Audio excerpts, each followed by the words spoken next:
Hey everybody, this is herculespetix, founder, curator, docent, and gift shop employee of the herculespetix Academy of Comic Book Studies. Today we're going to be looking at Lemme Outa Here, an underground comic edited by Diane Noomin.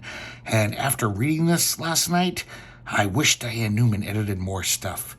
I think she was involved with maybe Twisted Sisters, one of those female-orientated undergrounds. But man, this is a great underground. I can't believe I don't think I ever heard of this. I might have seen it in a catalog when I was younger, and for some reason it was just like, yeah, that's not for me. I don't know why. This is an amazing underground, starting with this beautiful Michael McMillan cover. I love the colors on this, the art, and this very well illustrates the theme of this.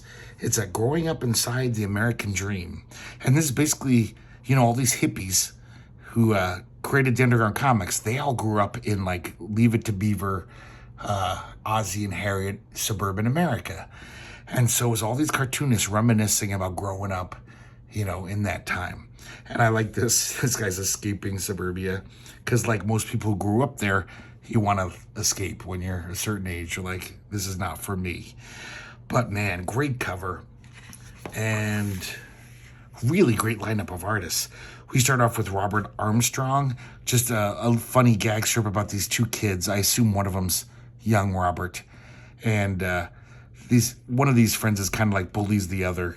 He's like the alpha partner. And it's just about them playing with their go-kart and getting into trouble.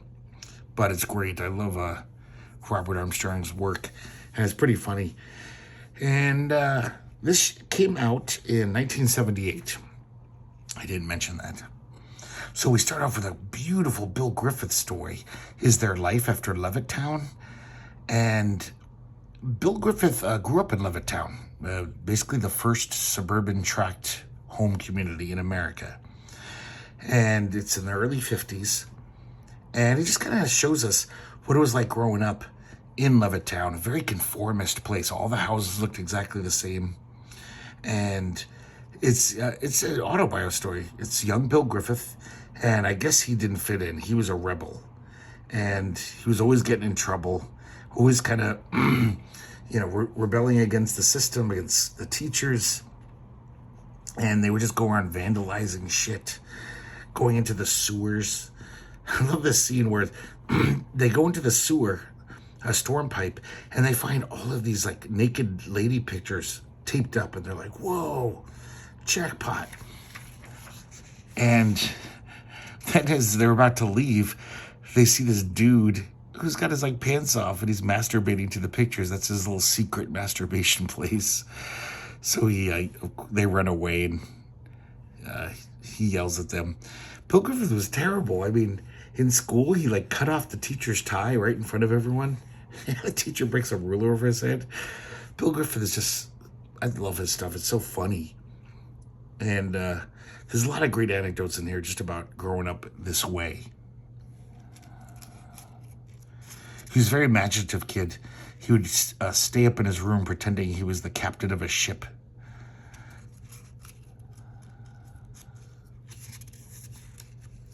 And then as he becomes a teenager, he kind of becomes a young bohemian traveling into Manhattan to go to like the beatnik cafes.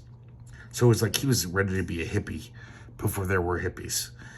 They show him like doing like an action painting like Jackson Pollock. And of course he used that as leverage to get with the girls, like I'm an artist, that has a little cachet. I love this, how I read the Bill Griffith, his first graphic novel, the one about his mother. And it's interesting because like I know what this is about. His neighbor was a famous science fiction illustrator. And, of course, Bill Griffith didn't like his art because it was ultra-realistic. I think his name was M. Schwiller or something like that.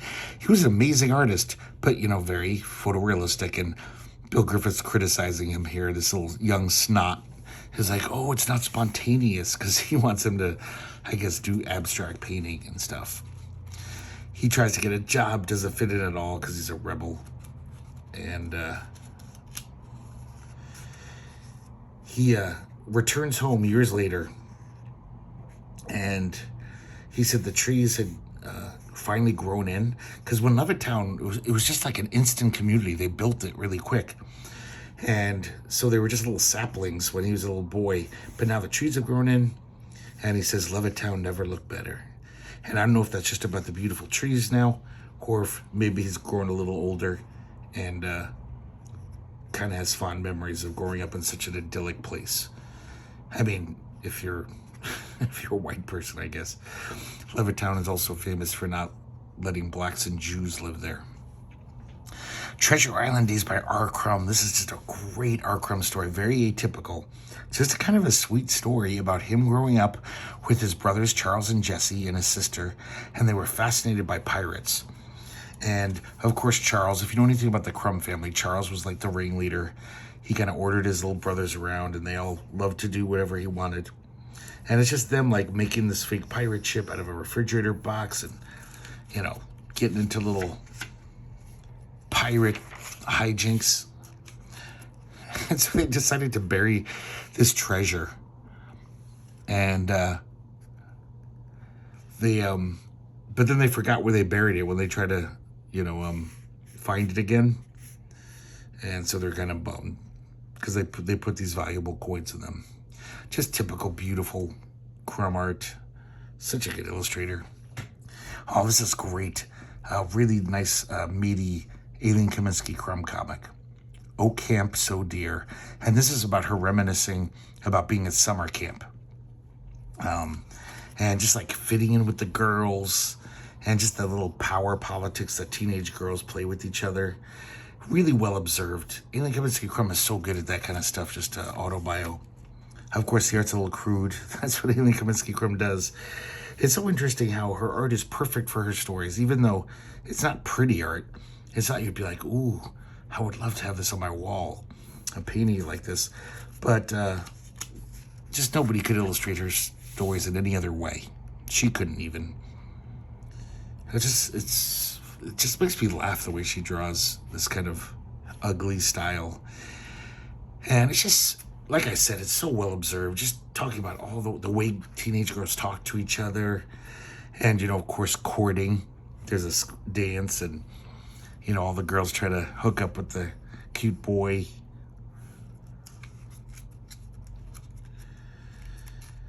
And Aileen actually hooks up with the alpha male, the one that all the girls want to get with. Look at these, a bunch of goons.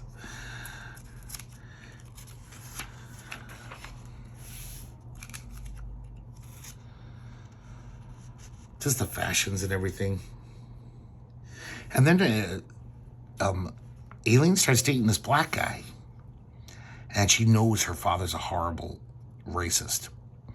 And so basically she wants to do a guess who's coming to dinner thing. She figures, well, I got to introduce my parents to him, even though it's probably not going to go well. And the guy comes over. He's like this, he's in college. He's a nice guy. And the father greets him with a shotgun. Of course, he says really bad words. He's just an unrepentant racist. Of course, Aileen's crushed and ashamed of her father. It's kind of funny, though. She's just like, I just want to die. I'll never be able to face anyone ever again. But then in her thought balloon, she's saying, oh, well, that guy was really pushy and obnoxious anyway. So she didn't even like the boyfriend that much. We see young Aileen like at a biker bar, trying to hook up with bikers, just being really brassy. Oh my God, this story's crazy. So she meets this guy, and he takes her home, and she passes out. And he actually says, hey, she's passed out like it's a good thing. And she wakes up and her butt's sore. So this pervert, nasty guy had his way with her while she was asleep. Terrible. And then we go back to more stories of summer camp. And Aileen was like the team leader. And she said it was very fulfilling. She liked being bossy. She liked being in charge. Did I miss something at the end there? Yeah, then at the end, it's the summer's over, and she goes home, and she's really bummed to go back to her normal life. Oh man, another beautiful Kim Deitch story, TV and Me. And this is kind of a tribute to Robert Armstrong. In the 70s, Robert Armstrong and this other guy named Alan Dodge, they started the whole couch potato. I don't know if it's a phenomenon, but it definitely entered our lexicon. Someone who watches TV all the time. They actually like sold t-shirts. They had like a kind of couch potato club with a newsletter. And it was just for people who really like TV and didn't want to apologize for it. And so here's a meeting of the Couch Potato Society. I love this crazy logo. It looks like a Freemason thing. Sic semper potatum reclinus. That's great. And they have a guest lecture. Dr. Mark Weinstein, this crazy looking guy in the checkered suit. I guess he wrote a book called TV and Me. And he's talking about when he was a little boy, right when TV was invented, his family was in on the ground floor. They bought the first earliest TVs. He instantly became addicted. He loved it. So he's basically showing off to these guys like, you know, he met Hopalong Cassidy when he was a little boy. Talking about Howdy Doody. This is some really sharp Kim Deitch art. I really like this, the art in this story.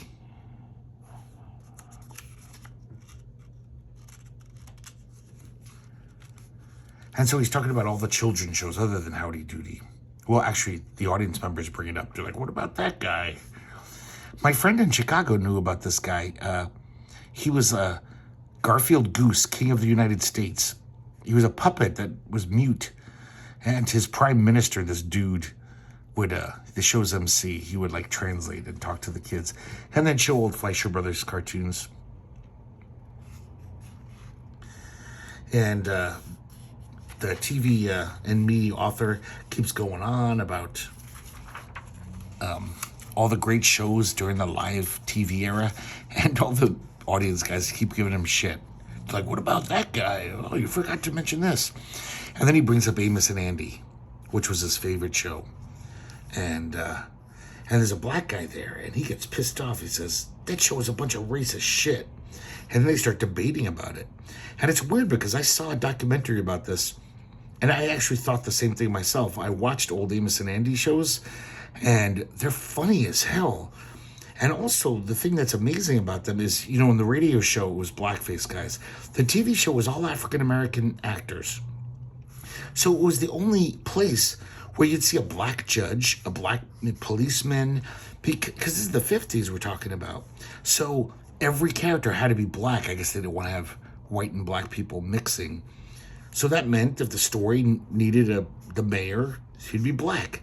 There was probably no black mayors in any city in the 50s. So there is the argument that, yeah, of course, obviously there's problems with Amos and Andy. People thought they made black people look buffoonish, whatever. But it also was the only place where black people could see themselves represented on screen, not just as maids or chauffeurs or whatever, menial laborers. So it's an interesting debate, and I've heard it before, and I was just like, yes, they both make good points, I think. And then the meeting gets basically cut short because the hostess of this place says, I'm sorry, Mr. Armstrong, talking about Robert Armstrong, your group isn't scheduled here till tomorrow. We have to make room for an Aryan Brotherhood meeting. These guys look like Hitler waiting to have the meeting place. Meanwhile, the author and the black guy are still arguing and starting to get into a fight. Oh, here's a really weird Justin Green one. So I assume it's about his childhood, but it's very almost veiled by this weird, surreal structure. It's called Sweet Surrender. So it says Binky Brown is the star, which I assume is Justin Green. And he lives in this shoe, and Binky's dog, whose name is Nostalgia, lives in the toe here. Some of this cartooning is really interesting for Justin Green. It's just like different than normal. And basically just talking about, in this very odd way, the dog is showing like films that are all about Binky Brown's life. Shame in the Water. And basically they're recounting young Justin Green. I guess he was afraid of like, showering in public. And so he even got a doctor's note. Apparently he developed eczema. he exacerbated it so he wouldn't have to swim. And Justin rebels and says, I don't want to watch any more of these movies about my childhood. And then the dog catcher shows up because the dog's harassing him. The dog's chasing after Binky Brown. And then the dog catcher shows up and he says, is this your dog? And Justin Green lies and says, I never saw him before in his life because he wants to get rid of the dog. The dog's harassing him. And he says, Justin Green asks, what do you do with the dogs? He says, we wait for 3 days, we hold them, and then we turn on the gas and kill them. So 2 days and 23 hours later, he shows up and he retrieves his dog. He doesn't want him to die.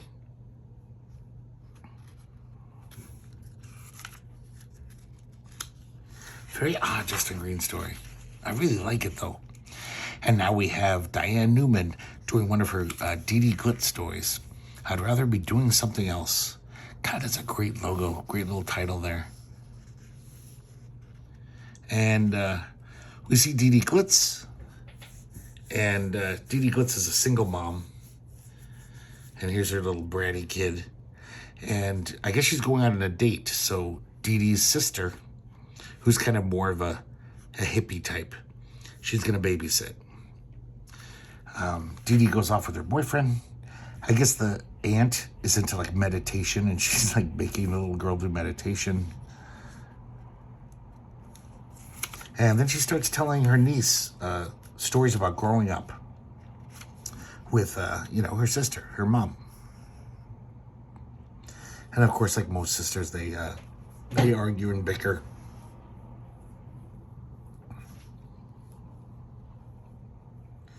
So I guess Dee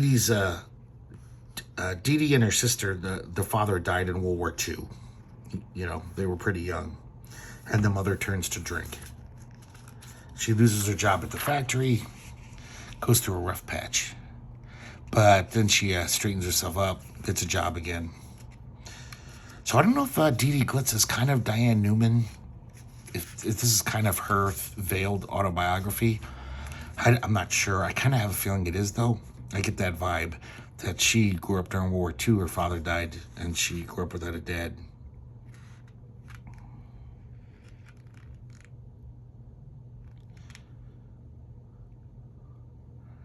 And the niece is crying. She's like, that's so sad.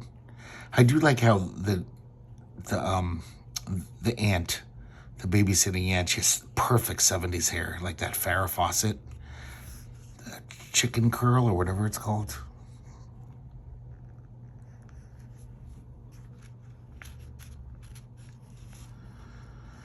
And so she starts reminiscing again, and she takes in boarders to make ends meet, the mother. And one of the boarders tries to molest Dee Dee, and she kicks him out, of course.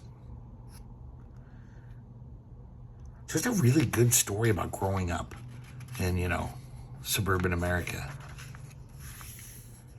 This is one of my favorite Dee Dee Glitz stories.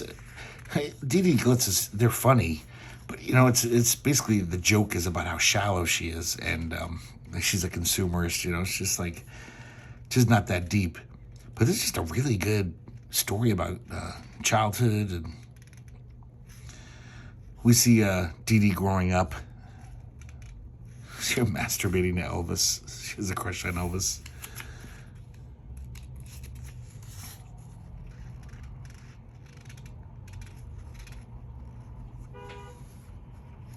And so then the mom remarries.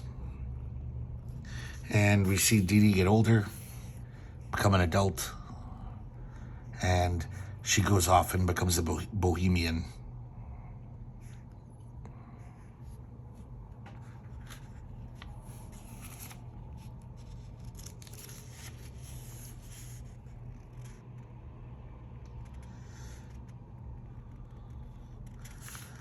Sorry, I forgot what happened here. Oh, so Dee Dee meets this guy Felix. They get engaged. I think it's her boss at this job. And basically, he gives her the runaround. And he actually starts having an affair with the sister.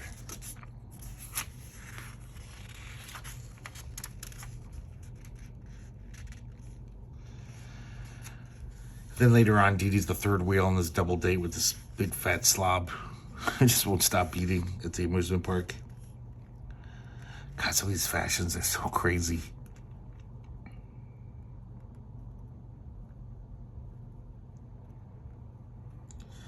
And so we see the birth of her daughter. She basically, I guess the father took off. Oh, it's that guy Felix. He turns out he's married.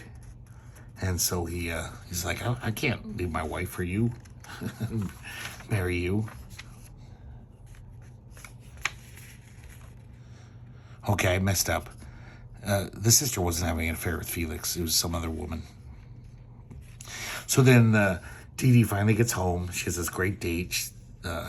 This guy's totally like, they seem to be really into each other until the daughter comes out and says, Mama, how come the butcher didn't marry you? Was he really my father?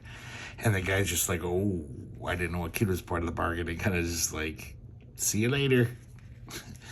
And so Dee Dee basically goes home alone. And then they all start meditating together. I love this last panel of what they're all meditating about. And Glenda, the sister, is just thinking about, you know, her mom and being little kids with her sister, Dee Dee. The little girl's just thinking about a banana sundae. And Dee Dee Quits is thinking about all these guys from the story with crazy women's wigs on. And she's smiling. I did love that. And then look at this guy's a very young Mark Beyer. I've never seen Mark Beyer draw like a normal human. This is Mark Beyer. And he's just telling this autobio story and about when he was a little kid. And see, it says here how I looked as a kid. So then basically he draws like Mark Beyer for all the reminiscence. And he's talking about how young Mark Beyer, his mom would always be like, you know, I don't want you playing with your imaginary friends.